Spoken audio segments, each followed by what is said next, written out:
Bueno, son las 7. Vamos a comenzar. Saludos, buenas tardes y gracias por estar esta tarde acompañándonos en este diálogo, en esta conversación. Bueno, que no será solamente hoy martes, les recuerdo que empezamos hoy martes y va a ser a lo largo de la semana, terminaremos el viernes y estamos aquí para dialogar, para conversar de literatura principalmente, en este espacio organizado por Marsa Producciones.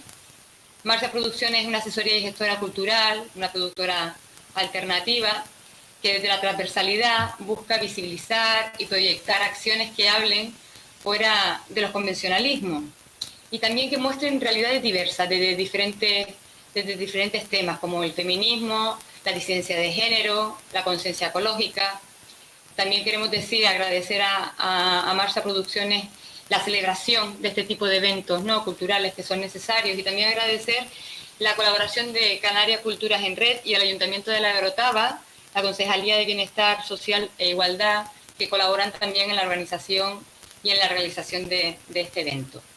En el diálogo de hoy, titulado Literatura con pluma, nos acompañan Andrea Abreu, escritora, y también Fabio Carreiro, escritor y profesor de historia. Saludos a los dos y muchas gracias por estar en este diálogo, en este evento. Y yo quería comenzar preguntándoles qué significa para ustedes, qué supone para ustedes desde la experiencia escritora escribir desde la disidencia de género.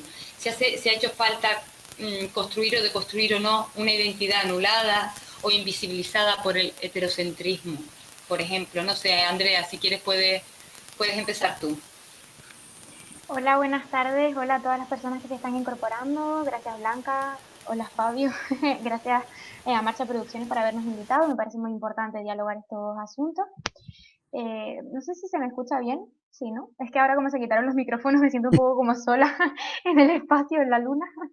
Em, bueno, yo quiero empezar por subrayar mi cuestión personal, ¿no? Yo soy una persona bisexual y creo que en lo relativo a la bisexualidad hay una realidad muy específica que necesito subrayar, como digo, que es que desde la bisexualidad no solamente ocurre una especie de invisibilización, sino que siento desde hace mucho tiempo que hay directamente una especie de negación para con ella, ¿no? Yo creo que a lo largo de los años he tenido que aprender a reivindicar mi propia identidad, no ya en espacios que no son seguros, no ya en espacios no activistas LGTB, sino tengo la sensación también de que dentro de los propios espacios LGBT, tengo la sensación también como que en el fondo no son del todo seguros para personas bisexuales, porque en cierta medida tengo la impresión de que bueno, no es una impresión, es una realidad. Se considera que la bisexualidad no es una etiqueta suficientemente fuerte, sino que es más bien como una especie de moda o etiqueta endeble que no nos podemos adosar las personas que somos bisexuales. Por lo que tengo la impresión de que en mi día a día me tengo que deconstruir esa parte y reivindicarla continuamente, y dentro de la escritura es todavía más complejo. En el caso en concreto de Panza de Burro, yo decidí que quería narrar la historia de una niña bisexual, pero a medida que, que avanzaba en la historia me di cuenta de que yo misma me hacía un juego falso y que en realidad estaba construyendo la historia de una niña lesbiana, ¿no? Tengo la impresión de que el personaje se alejó de mí por completo y al final cobró una personalidad propia, una propia identidad sexual, y a pesar de que yo soy una persona bisexual, la niña protagonista de Panza de Burro siempre defiendo que es una niña lesbiana, y de que Panza de Burro, aparte de una historia de amistad, se trata más bien de una historia de primer amor, ¿no? Es muy curioso porque para construir esa historia yo tuve que romper o intentar desligarme de la tradición literaria de la que yo he mamado y hemos mamado todas nosotras, que es la que parte de la visión del hombre como sujeto nombrante, sujeto narrador, el que dice, el que habla, el que hace, y la mujer como objeto de deseo, ¿no? En este caso me ocurría que la que deseaba y la que era sujeto era una niña, era una mujer, por lo que me di cuenta de que en realidad a pesar de que hay una tradición literaria construida sobre todo en los últimos años, a partir de los 70, 80, que me permite tener muchos referentes como Eva Baltasar o por ejemplo Adrienne Rich, ¿no? O Janet Winterson. A pesar de eso, tengo la sensación de que en la cuestión de nombrar el deseo hacia una mujer, desde una mujer, me encuentro como desamparada en el lenguaje, ¿no? Como que tengo que aprender nuevas maneras de nombrar, sobre todo la belleza. De la misma manera en la que yo me deconstruyo la noción de belleza en mi día a día, ¿no? La belleza canónica, en mi propio cuerpo y en el cuerpo de las personas que me rodean, tengo la impresión de que dentro de la literatura he tenido que intentar romper, intentar sí, romper esas barreras de lo bello, ¿no? De lo bello canónico. Creo que en Panza de Burro he intentado crear una nueva o una diferente visión de la belleza a través del uso de un lenguaje no normativo, ¿no?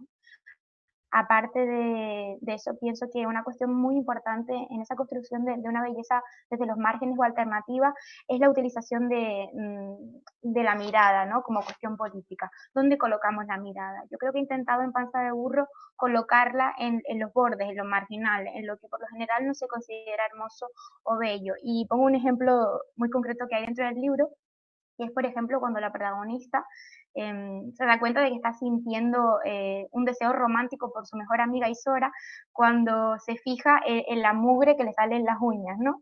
Creo que poner la mirada en este tipo de cuestiones y no en los lugares comunes de la belleza canónica prototípica es lo que nos permite a las personas LGBT crear nuevas formas de belleza y narrar nuestra identidad sexual de una manera honesta y diferente, ¿no? Porque al final, si seguimos los patrones del heteropatriarcado, si es heterosexual, estamos como continuando con lo mismo y yo creo que tenemos que crear cosas nuevas, diferentes, que nos representen con honestidad y no pastiches de esa cultura que nos invisibiliza y que nos niega directamente.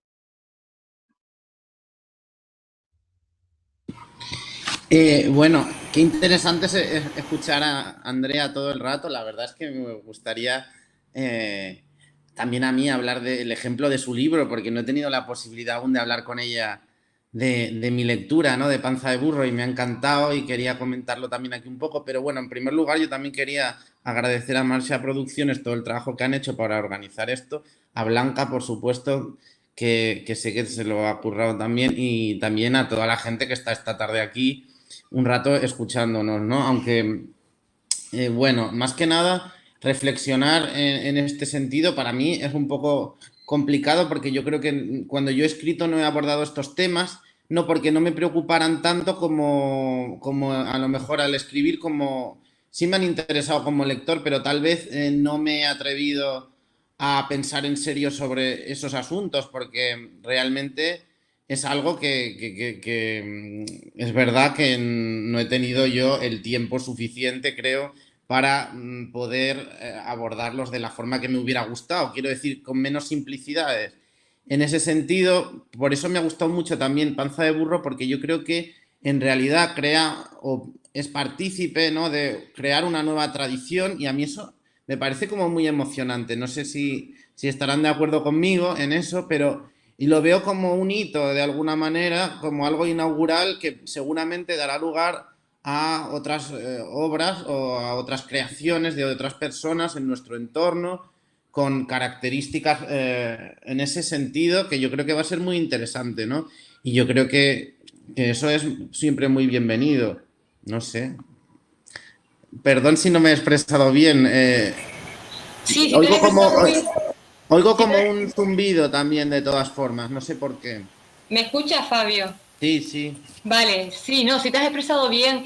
Lo que quería de alguna forma, en relación con lo que dijo Andrea y lo que dices tú dices, no me he atrevido, quizás sí como lector, pero no como escritor. ¿Por Sí, qué? yo creo que realmente es porque es un tema muy complejo. Es un tema muy complejo en el que, como yo creo que bien dijo Andrea, a mí por lo menos no me gustaría caer como en la deshonestidad ni en algo demasiado simple, porque yo creo que es todo bastante complejo. Ella ha abordado el tema de la bisexualidad, obviamente, tiene una complejidad enorme, pero yo creo que en realidad las circunstancias o la, ¿cómo diríamos? La vida privada, sexual de cada uno es realmente muchísimo más compleja que todas estas etiquetas, todos lo sabemos. Y yo creo que, claro, al final uno siempre tiene que centrarse en su propia experiencia. Yo creo que debería reflexionar un poco más sobre la mía y hacer a lo mejor ahí tal vez una buena reflexión personal que me permitiera a mí como teorizar al respecto, también literariamente, pero quiero decir que creo que nunca me he tomado la molestia en serio de reflexionar a fondo sobre este asunto, y la verdad que por eso me ha gustado participar aquí, porque creo que me ha dado la oportunidad o me ha hecho interesarme de verdad por hacerlo, porque parece algo como muy obvio, pero realmente todo es bastante más complejo de lo que parece, ¿no? En mi opinión, por lo menos. Sí, sí lo es, pero por ejemplo, Andrea decía, he tenido que romper con una tradición literaria, he tenido que romper con esos cánones de belleza, he tenido que romper con una mirada política más Sí, heterocentrista. Yo lo digo porque como escritor, ¿no? Al enfrentarte al texto literario, además de un bagaje cultural, además de otros muchos factores que influyen, supongo que la condición de la disidencia de género también es un sí. factor que influye a la hora de ver, analizar, eh, mm, escribir sobre el mundo, y no sé si de alguna forma u otra luego condiciona la escritura, pregunto. No lo sé, Fabio. Sí, sí, por supuesto que sí. Yo creo que además también cualquier otra circunstancia, pero realmente yo me gustaría, la verdad que esto yo creo que a mí me va a dar la oportunidad de hacerlo con más interés, porque realmente me he centrado, yo por lo menos cuando he escrito últimamente, en otros temas, ¿no? Que me preocupaban en algunos momentos, como, no sé, la libertad o la cordura, temas que me han preocupado últimamente de forma más importante, pero la verdad, porque a veces tenemos la falsa impresión de que todas estas cuestiones realmente las tenemos superadas o más superadas, y sin embargo, realmente lo que no hemos hecho es a lo mejor una reflexión profunda al respecto, y creo que puede ser una oportunidad en este sentido. Por eso creo que Andrea ha sido muy valiente. A mí me ha parecido, bueno, Yo yo creo, la admiro mucho de hace mucho tiempo, ella lo sabe, y creo que a mí por lo menos me resulta un espejo muy interesante en el que mirarme y del que aprender, ¿eh? Del que aprender, por supuesto. quería decir una cosa que me hace sentir muy conectada con Fabio. Bueno, tengo que reconocer que me acabo de salir de la videollamada porque soy súper torpe y en lugar de poner silenciar puse salir de la videollamada y ahora estoy reincorporándome. Así que no sé qué estaban hablando, pero reconecté con la última parte que decía que gracias a esto se está planteando a nivel teórico determinadas cosas que por lo general no piensan, ¿no? Y me parece muy interesante porque en realidad, aunque yo acabo de dar ese discurso así como que parece que lo he pensado bastante, en realidad hoy me puse a caminar por la calle y me puse a hablar sola como, como si estuviera un poco trastornada con la mascarilla puesta, pensando y diciendo en voz alta qué es lo que iba a decir esta tarde, porque en realidad, al igual que Fabio, aunque sí, por la parte de la escritura sí que he reflexionado sobre esta cuestión a través del lenguaje, no lo he hecho en voz alta, es decir, nunca he participado en un diálogo de estas características y mucho menos suelo hablar con personas fuera de mi entorno seguro acerca de esta cuestión. Yo tengo que reconocer que yo permanezco dentro del armario para con muchísimas personas, sobre todo por lo que decía antes, por la cuestión de la bisexualidad, porque creo que a veces incluso yo tengo una sensación de síndrome de la impostora LGTB, ¿no? Creo que tiene que ver con la bisexualidad, ¿no? Todas conocemos el síndrome de la impostora, ¿no? Es sobre todo personas en general, pero sobre todo mujeres que tienen la impresión de que el trabajo que realizan, la labor o la función que realizan, no es para ellas, ¿no? Ellas no están cualificadas para realizarla. Y yo tengo la impresión dentro de este ámbito activista LGBT de que en realidad las personas bisexuales muchas veces sentimos impostoras, ¿no? Porque como toda la vida nos han repetido que nuestra etiqueta no es válida, no es suficiente, pues muchas veces también sentimos que no pertenecemos a ese ámbito y no tenemos derecho a hablar en espacios como este, ¿no? Entonces, que me hayan invitado y tener la posibilidad de hablar con ustedes me ha hecho a mí también verbalizar algo que nunca había verbalizado y por ese lado estoy muy contenta, ¿no? Poder formar parte de este tipo de actos sin sentir vergüenza o sin sentir que soy una impostora, ¿no? Por ser bisexual y no ser lesbiana, por ejemplo, ¿no? Entonces, en ese sentido me siento conectada con Fabio porque creo que gracias a este evento estoy verbalizando por primera vez, diciendo en voz alta o intentando teorizar lo que hago en la escritura. Y eso para mí es muy importante porque también me ayuda a tomarme más en serio a mí misma y a respetarme, que eso que creo que es muy importante. Sí, me gusta porque estás hablando de verbalizar, Andrea, estás hablando de verbalizar, y antes se lo decía Fabio, creo que fue cuando te equivocaste y saliste de la conexión, la importancia no solo de verbalizar, tú dijiste antes algo que me llamó la atención, que te sientes desamparada con el lenguaje. Supongo que de alguna forma el heterocentrismo te hace mirar, hablar y pensar de una manera determinada en la que todos nos educamos, ¿no? Y vamos a las lecturas, por ejemplo. Pensamos en las lecturas que realizamos cuando estamos en nuestra etapa escolar, en las películas de cine, en las series de televisión, la música incluso, todas las representaciones que tenemos son de personas o historias heterocentristas, ¿no? Heterosexuales. No sé cómo influye luego eso a la hora de escribir ese bagaje, ese referente, esa falta de referentes culturales, no solo a la hora de verbalizarlo, por miedo, por inseguridad, porque desgraciadamente todavía cuesta, también está costando mucho a los transexuales, a las personas transexuales, ¿no? Entonces, no sé cómo se desmonta o cómo uno se da cuenta y toma conciencia de me faltan referentes literarios con los que identificarme.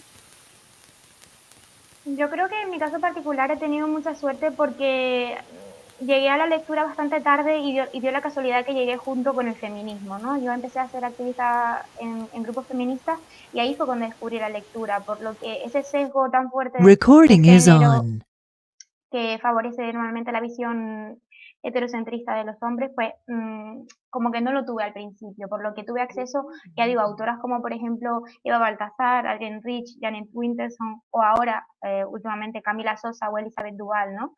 Pero sin embargo sí he notado que, vuelvo a lo mismo porque es lo que más me concierne, ¿no? En la cuestión de la bisexualidad encuentro una fuerte falta de referentes en la literatura, ¿no? Pienso que dentro del mundo audiovisual sí que he encontrado muchísimos más referentes, ¿no?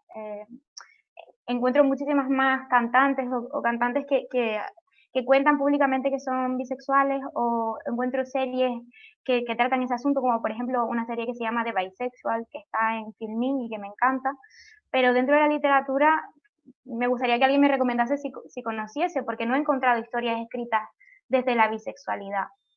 Es cierto que también tengo la impresión de que esa falta de referentes me genera también una parte que considero positiva, que es que tengo un muy poco respeto por una especie de canon literario, ¿no? No existe un canon literario muy definido, no hay una tradición clara en las escrituras LGTB, por lo que no tengo que respetar determinada tradición. Y eso también me permite ser mucho más experimental en la escritura, ¿no? Intentar esa búsqueda de los nuevos lenguajes y las nuevas formas de nombrar desde la bisexualidad o desde el feminismo, pues me permite crear mis nuevas formas, algo que a lo mejor no podría ser si hubiese una tradición literaria canónica LGBT muy arraigada, ¿no? Creo que eso también es una vía de escape y una cosa positiva, de no tener una tradición muy fuerte. Sí, pero en cambio sí tenemos una tradición canónica literaria heterocentrista que ha marcado y sigue marcando desde la escuela esa visión, esa forma de ver el mundo, ¿no? Porque de alguna forma contribuye a consolidar determinadas representaciones de cómo funciona el mundo y las relaciones humanas. No sé qué opinas, Fabio, ¿no? Porque es verdad, no hay un canon literario LGTBI, pero sí hay un canon que nos imponen, voy a poner comillas, ¿no? Desde la escuela de lecturas que son patriarcales. Bueno, son patriarcales, pero siempre encuentras referencias, ¿no? Yo creo, aunque sean indirectas y que son muy interesantes y que yo creo que a todos nos han, nos han marcado, ¿no? Desde luego podemos irnos tal vez, y sería muy atrevido, que empezáramos haciendo un repaso de la literatura clásica, ¿no? Desde los griegos, ¿no? Pero siempre encontraríamos algunas referencias que nos podrían resultar interesantes, pero si nos vamos ya directamente al siglo XX, ¿no? Si leemos Claro, no existe como tal, pero siempre podemos ver cómo ha evolucionado también la visión de los temas y de cómo los han abordado también las personas, ¿no? O sea, yo empezaría, por ejemplo, tal vez al principio de siglo, cómo podían abordar este tema Proust o Virginia Woolf, ¿no? Y vemos como es una forma muy primaria, a lo mejor, de abordarlo y como muy ingenua y no deja de por ello de ser interesante esa visión como que ellos intentan aportar, pero si luego ya nos vamos a mitad de siglo y vemos a otros autores ¿no? Por ejemplo, siempre de una forma un poco equívoca, ¿no? Porque si, por ejemplo, pensamos en Iris Murdoch, que ella creo que era bisexual, ¿no? Pero, y leemos su obra, siempre vemos que hay personajes homosexuales, pero siempre son como muy equívocos, ¿no? Esta mujer que los otros personajes hablan de ella como si tal vez fuera lesbiana o hablan de tal personaje, yo siempre había pensado que eras tal cosa, ¿no? Pero nunca son como personajes muy evidentes. Y luego ya si llegamos ya perfectamente, a nuestra época es mucho más fácil, ¿no? En nuestro siglo, encontrar referentes de personajes muy claros, de autores claramente que representan bien el colectivo, ¿no? O la idea que puede haber del colectivo con toda la diversidad que podría haber. Porque claro, yo creo que también crear un canon en realidad va un poco en contra de la diversidad que deberíamos procurar que existiera. No sé, también me produce un poco realmente la pregunta de no rechazo, sino de controversia personal, porque realmente creo que es un tema que tiene muchísima complejidad. También, por ejemplo, yo estaba pensando, ¿no? Como Anne Carson, no, ella sí es heterosexual, pero casi todas sus obras, o en muchas de sus obras, tanto por ejemplo, ¿no? En Autobiografía de Rojo, en otras, ella aborda personajes que son homosexuales, ¿no? O bisexuales, o como los queramos ver. Y realmente, cómo lo trabaja, me parece que podría ser, aunque ya no lo sea, muy interesante. Y luego otros que a lo mejor sí podrían representar desde un punto de vista interno, ¿no? Realmente a lo mejor puede parecernos menos interesante. Y luego además yo quería decir que yo he encontrado siempre referencias muy interesantes, ¿no? Y además, hoy en día en nuestro entorno, en Canarias, tenemos gente fantástica, ¿no? Escribiendo sobre este tipo de cosas. Yo qué sé, es que creo que estaba ahí Puri conectado antes, que la vi un segundo como en la imagen y le quería mandar un abrazo y yo qué sé, muchos que son amigos, ¿no? Yo pienso en Eusebio Marrero, que ha trabajado este tema en Era cierta la vida después del divorcio, yo qué sé, en muchísimos compañeros, ¿no? En Ismael Lozano ahora que va a participar también en estos diálogos y ha escrito ahora está Vagos y Maleantes, ¿no? Tratando todo el tema de la represión. Y yo creo que en realidad, pues que el canon en realidad tal vez no exista ni exista como tal, pero que sí se está trabajando ese tema. Y me parece muy interesante, ¿no? Desde diferentes perspectivas, desde diferentes ámbitos, con diferentes voces, y eso yo creo que aclara un poco pues todo el panorama, ¿no? Desde el punto de vista de la poética, y desde la poesía y desde el punto de vista de la narrativa. Claro, pero ustedes llegaron a esas lecturas pasada la edad escolar. No, Tardíamente, claro, claro, claro, claro, claro, por supuesto. yo por eso he hablado, yo por eso me refería a un canon que se da desde nuestra etapa escolar, que nos De todas educa a la formas, Blanca, mirada yo de quería una decir, determinada. perdona, no, yo quería decir Sí, también que a mí tampoco me ha marcado especialmente mi etapa escolar. Quiero decir que toda la etapa incluso, o sea, para mí no ha sido nada determinante. A mí igualmente. ¿Eh? No, no te oí, Andrea, perdona. ¿qué dijiste, Andrea? No, que me pasa exactamente igual, que la etapa escolar a nivel literario como escritora no me marcó prácticamente nada, ¿eh? Sí, eso quería decir un poco. Y luego, tal vez mi formación universitaria tampoco fue literaria. Entonces, toda la literatura para mí ha sido como algo muy personal, ¿no? Como una enseñanza personal, como una autoformación, entre comillas. Y la verdad es que, claro, siempre tienes la suerte de estar rodeado de gente que sabe mucho y de la que puedes aprender, pero realmente, o cosas o enseñanza no formal, pero yo no he estudiado literatura de forma formal. Realmente ha sido una búsqueda, yo creo, personal y como de otros temas que me podían interesar, ¿no? Que me podían interesar, yo qué sé, como he dicho antes, el tema de la libertad o el tema de la cordura, que me parecen temas muy interesantes también. Y siempre al final uno llega a su propio, yo creo que al camino que debe encontrar, ¿no? O a que te lleva a algún lugar parecido a lo que uno realmente busca. O sea, o a las lecturas que uno necesita para sí mismo. Pero ¿no creen que hace más costoso el camino a aquellas personas que a lo mejor no encuentran esa identidad o que se sienten más invisibilizadas o más marginadas desde el Claro, colegio? claro, sí. ¿No creen que el aportar, porque estamos hablando de ustedes, en sus casos no les ha afectado y el canon ya ustedes buscaron su lectura, pero ofrecer este referente desde edades tempranas no ayudaría a erradicar la desigualdad, la marginalidad, la invisibilidad, sobre todo, no lo sé, por eso estaba reivindicando ese canon, lo pongo entre comillas, que se impone de alguna forma en el sistema educativo y que no atiende a la diversidad, y va un poquito por ahí. Yo creo que en la cuestión de la autoconciencia sí, porque en mi caso en particular, a pesar de que a nivel estilístico lo que leí en el colegio me influyó muy poco, sí a nivel vital, a nivel de reconocer mi propia sexualidad, sí me afectó muchísimo, porque como no tenía ningún tipo de referente, yo consideraba que era o heterosexual u homosexual, ¿no? De hecho, recuerdo una vez que mi madre me preguntó cuando tenía 12 años o 13, no recuerdo, el primer año de instituto, que si yo era lesbiana, ¿no?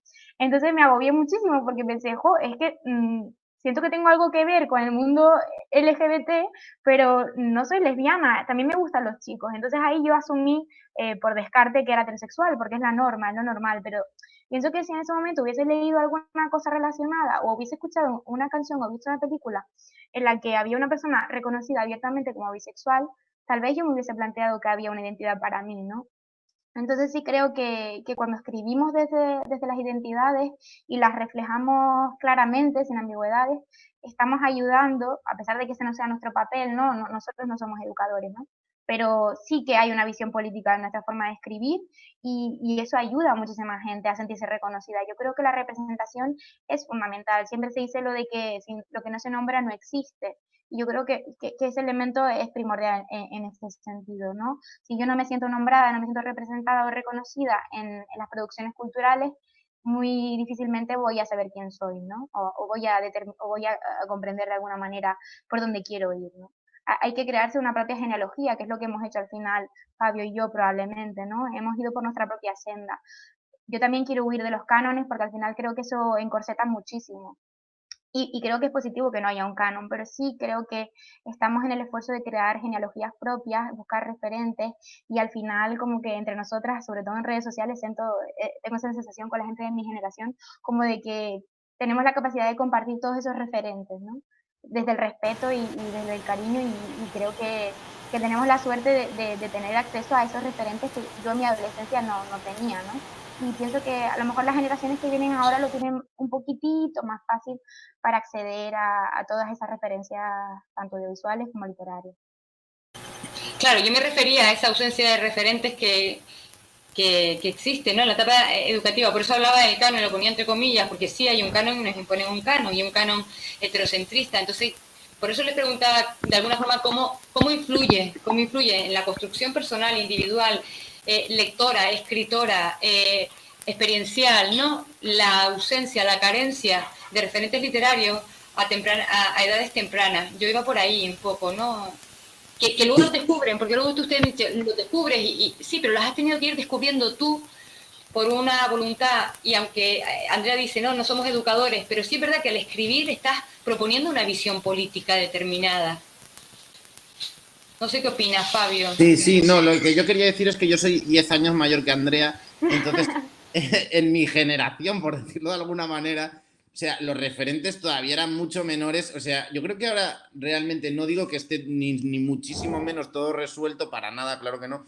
Pero desde luego, las referencias que podía tener un niño o una niña LGBTI, todo lo que quieran, hace 20 años o 25 años en un centro educativo, era ninguna, de ningún tipo, y tampoco en ningún otro medio de comunicación. Yo creo que me refiero a la televisión, incluso en la televisión la imagen que podía haber era siempre negativa. Yo creo que eso empezó a cambiar un poco con el Aquí no hay quien viva y cosas así, que empezaron a dar como referentes, aunque parezca un poco absurdo, como referentes positivos que no fueran realmente bochornosos, en plan de crónicas marcianas, digamos así, quiero decir. Claro, quiero decir que ahora que ya está de moda otra vez esto de la Veneno o cosas así con la serie esa que le han hecho y tal. Pero yo me refiero a que cualquier ejemplo que tuvieras era como algo pernicioso, algo totalmente negativo. Te pensabas que eso era algo que no existía y claro, en el canon literario ni te podías imaginar que eso pudiera entrar. Ahora, claro, pero es que vamos a ver, yo creo que partíamos también de una ignorancia bastante grande, al menos en mi caso. Yo estudié una parte de mi educación además en un centro religioso, otra parte en un centro privado, no religioso, y luego creo que allí realmente tampoco se estudiaba mucha literatura, Blanca. Eso es un problema que hay en el sistema educativo en general, también hay que decirlo. Y tienes que tener la suerte también de tener profesores que les interese la literatura, porque tal vez el profesor que te da lengua y literatura no le interesa nada eso. Y no, o sea, no tienes ningún tipo de referencia. Es un poco fuerte decirlo, pero todavía hoy en día yo tengo compañeros en mi instituto o en cualquier otro, ¿no? Y de repente son de lengua y literatura y no puedes hablar de literatura con ellos, ni preguntarles nada, porque no saben. Esto puede parecer un poco, no quiero ofender a nadie, ni muchísimo menos, tal vez dirán, tú no sabes hacer bien una frase, ¿no? Con una sintaxis adecuada, no sabes analizarla bien, de acuerdo, tal vez sí, pero o ni hacer una fracción, pero lo que me refiero es que realmente partíamos de una ignorancia inmensa y yo creo que, claro, esa búsqueda, ¿no? También es muy interesante. Yo creo que es realmente mucho, a veces incluso más enriquecedora que tal vez que te la dieran hecha. Pero es verdad que una vez que ya está hecha, lo que no tiene sentido es no dársela a los que vengan detrás. Eso ya sí que no tendría mucho sentido. Creo que ahí sí que es un camino que han dado, pues yo creo que sobre todo, ¿no? La gente de mi generación, de la de Andrea, y yo creo que ahí, yo qué sé, los profesores que son más jóvenes y todo eso en los institutos, yo creo que son más sensibles con estas cuestiones y tienen más conocimiento también. Es que partimos de una ignorancia muy grande, ¿eh? Me parece. Yo realmente estoy sorprendida porque me he dado cuenta de que en realidad no sé hasta qué punto se hubiese entendido la historia que yo cuento en Panza de Burro si la hubiese contado a lo mejor hace 20 años, ¿no? Y creo que sí que ahora tengo la impresión de que hay muchísima gente con la intención dentro de los centros educativos de crear miradas desde el margen y de combatir dentro de lo posible, ¿no? Dentro de las posibilidades que les permite el mismo sistema, esa norma, ese canon literario. De hecho, hay una cosa que me sorprende mucho y que me hace muy feliz, que es que hay varios profesores de educación secundaria que me han escrito para decirme que iban a poner Panza de Burro como lectura. Y yo lo que pensaba, imagínate tú, yo que qué tonta, que los niños se iban como a pervertir, porque en realidad, en el fondo, yo misma tengo miedo de mis propias ideas, ¿no?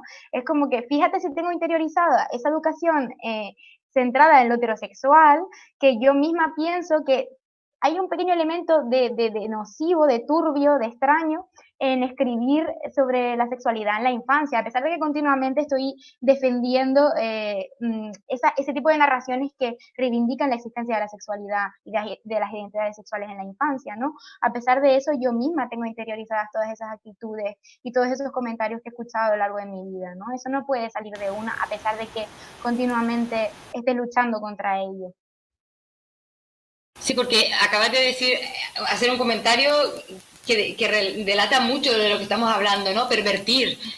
No es pervertir, esa realidad está ahí y lo que tenemos que hacer es reconocerla y naturalizarla. No estás pervirtiendo a nadie, ¿no? Me recuerda a algunas familias que dicen, no leas eso que te vas a convertir en homosexual. Si eres heterosexual, eres heterosexual. Si eres bisexual, eres bisexual. Da igual que leas. El hecho de que en edades tempranas empiezan a leer ese tipo de literatura, lo que les ayuda es empezar a naturalizar y a reconocer la diversidad de personas que hay en el mundo, que hay otras formas de estar y otras formas de ver el mundo totalmente distinto. No sé qué opinas, Fabio. Que es algo fundamental, me parece a mí. Yo creo que es una suerte los niños de ahora que realmente tienen una imagen positiva, tienen muchas posibilidades de referentes muy positivos, de incluso, miren, ahora tienen lecturas que realmente son interesantes. Esto no lo había hace 20 años. Yo creo que es lo que dice Andrea, tampoco creo que se hubiera entendido bien. Realmente no creo que hubiera sido simplemente posible porque no sé, yo me pongo hace 20 años y la verdad es que pienso que no, que es que muchísimas cosas que hoy vemos tan normales como el matrimonio gay no existía. Recordemos que eso no existía hace 20 años, eso era algo totalmente imposible, de hecho generó muchísimas discusiones, de hecho todavía genera discusiones, si gobernaran algunos volverían a ilegalizarlo tal vez, ¿no? O sea, quiero decir que muchas cosas también que estamos dando aquí por supuestas y que ahora nos parecen tan normales son del otro día. Esto es como la invención de la tradición de Hobsbawm. Ya nos hemos olvidado de que esto es del otro día por la tarde. O sea, hace 15 años, 20 años, muchas de las cosas que ahora nos parecen que han existido siempre no existían, no eran realidades que mucha gente deseaba y por la que mucha gente luchó, ¿no? Y se esforzó mucho y dedicó su vida, como Pedro Cerolo, pero que eso se consiguió el otro día por la tarde. No podemos pensar que esto está de toda la vida. Por eso esto se puede conseguir ahora. Tal vez si se hubiera escrito no se hubiera entendido hace 20 años o hubiera tenido una orientación completamente diferente. Por ejemplo, si pensamos en cualquier obra de una temática LGBT, siempre tiene una connotación de algún tipo. Por ejemplo, el beso de la mujer araña se me ocurre ahora, ¿no? Si lo pensamos, tiene que ser algo más.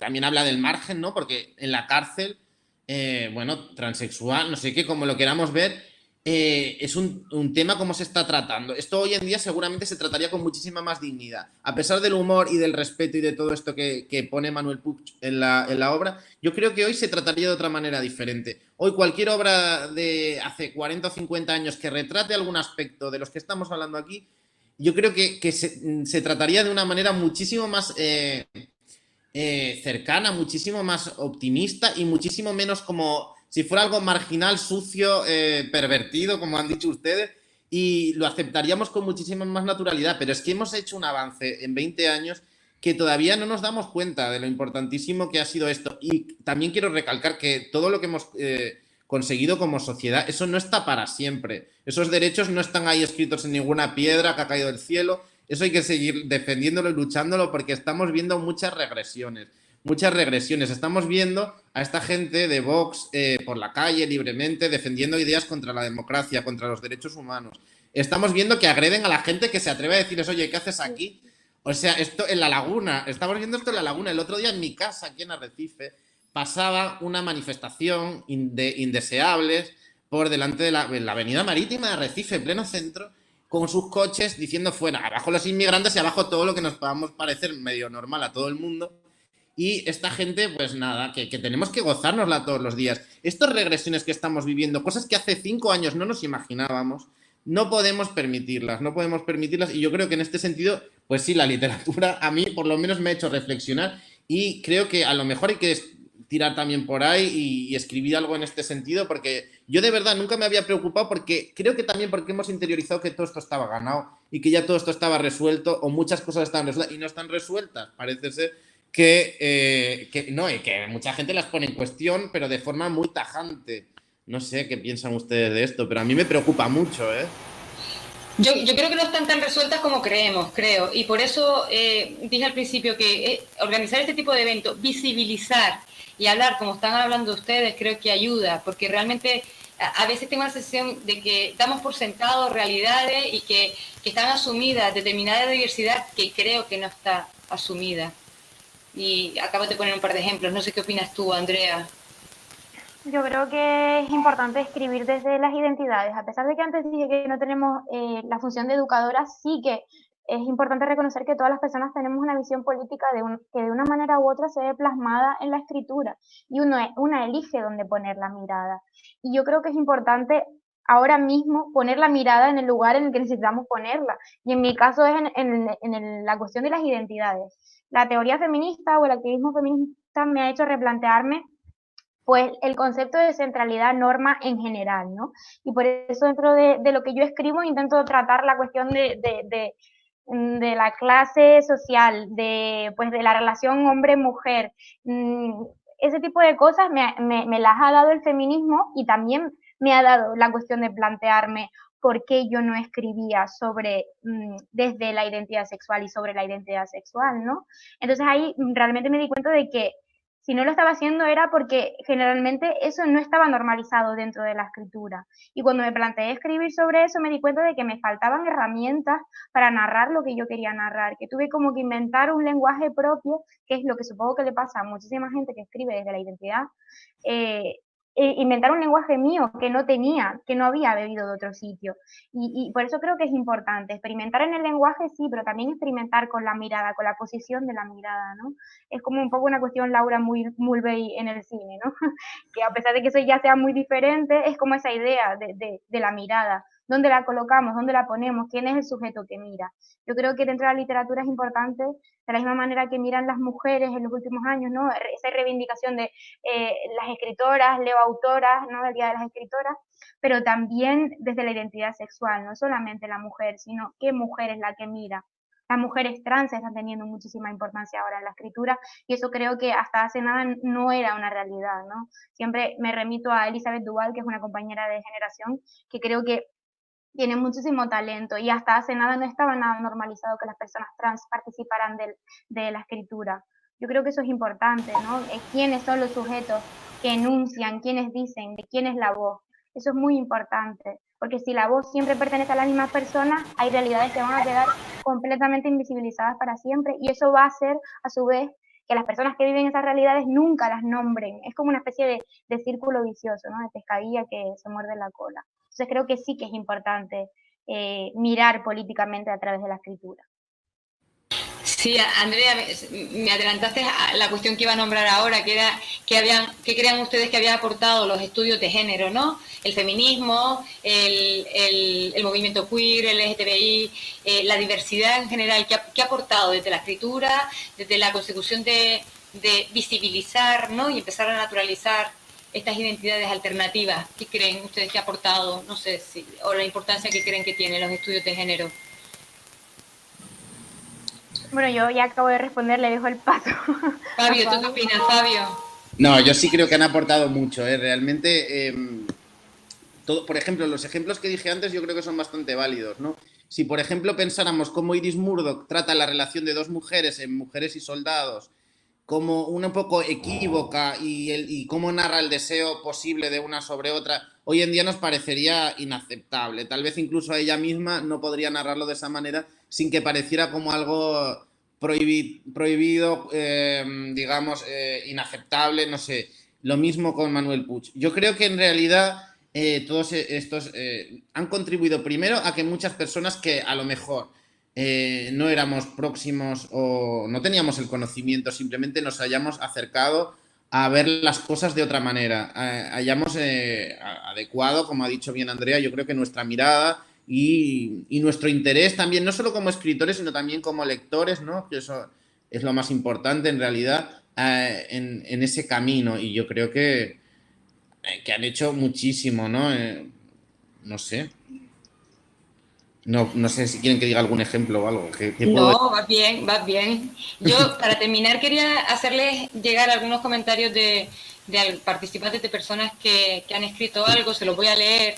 Olga dice que leyendo Panza de Burro me daba la sensación de estar descubriendo un mundo propio, como al leer a Faulkner. Me parece que es importante tener una voz propia que es capaz de construir un universo a través del uso del lenguaje y del relato desde los márgenes.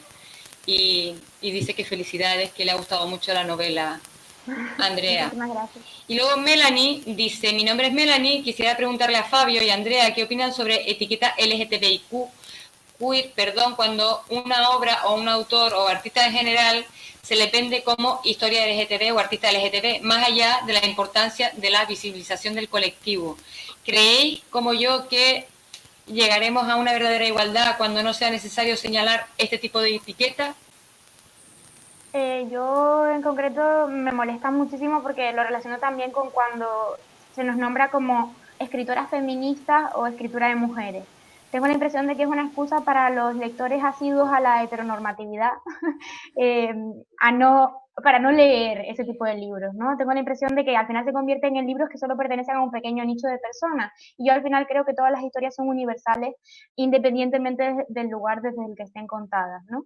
Entonces yo creo que al final eso juega en contra. Es verdad que reivindicamos desde este lugar, este es nuestro sitio, pero muchas veces los medios nos encierran en esas etiquetas y no nos permiten salir al mundo exterior, ¿no? Entonces, por una parte me molesta muchísimo, porque creo que nos están encasillando en un lugar menor, ¿no? Parece como que somos menos que la literatura canónica normal, que al final es la que escriben los hombres heterosexuales blancos, ¿no? Entonces yo creo que estoy muy en contra. Es verdad que necesitamos palabras y términos y siglas para nombrarnos y posicionarnos, pero hasta un cierto punto. Cuando eso se convierte en una barrera, creo que deberíamos empezar a dejarlo un poco atrás, ¿no? Todas las personas que escribimos, independientemente de nuestra identidad sexual o de género, tenemos que tener el mismo acceso a los lectores que el resto de escritores. Fabio, ¿tú qué opinas, Fabio? Sí, no, creo que no se puede expresar mejor que lo que lo ha dicho Andrea, pero sí creo que también un poco, a lo mejor, algunas de estas etiquetas contribuyen a la creación o a la cercanía de algunos lectores que están en esa búsqueda, que a lo mejor otras personas estuvimos antes, ¿no? Para aproximarse a esas lecturas. Luego, a lo mejor, esas lecturas son una bazofia, puede ser en algún caso también, ¿no? Pero porque es un mero reclamo publicitario, entonces yo tampoco estaría de acuerdo con eso. Pero realmente, claro, es todo muy complicado, es que la vida es muy difícil en realidad. Entonces, cuando estamos hablando de todo esto, en realidad siempre estamos simplificando mucho, porque claro, nunca puede uno estar ni completamente de acuerdo ni completamente en contra. Todo tiene, o casi todo, en realidad tiene algunos pros y muchísimos aspectos negativos con los que uno tiene que lidiar para poder respetar y convivir, ¿no? Adecuadamente. Entonces yo creo que algunas de estas etiquetas sí y otras no, y no siempre, y en algunos casos, claro, se nota que mi familia es gallega. No puedo decir una respuesta en este sentido como tan taxativa. Me costaría, es que hay cosas que me las preguntan así, la verdad es que nunca las había pensado, también tengo que Yo, decirlo. sí. Yo creo que respondí así como muy impulsivamente porque creo que últimamente con lo de panza de burro y con las entrevistas y tal, me da un poco de miedo eso, ¿no? Como que me encasillen y sea como la escritora joven canaria, ¿no? Una etiqueta tan clara, pero sí es verdad que lo que dice Fabio es importante, ¿no? A veces una como que elige posicionarse en un sitio y al rato me pongo a pensar, pero ¿por qué dije eso si en realidad estoy totalmente de acuerdo con no? ¿Me entienden, no? En realidad me molesta ese encasillamiento tan duro, pero por otro lado estoy de acuerdo con Fabio, sí creo que facilita la búsqueda, ¿no? Facilita el reconocimiento y la representación. Yo creo que eso también es importante, pero creo que el problema está en la aproximación teórica, la aproximación de los medios de comunicación, ahí está el problema, ¿no? En la manera en que se nos etiqueta, no en la etiqueta en sí.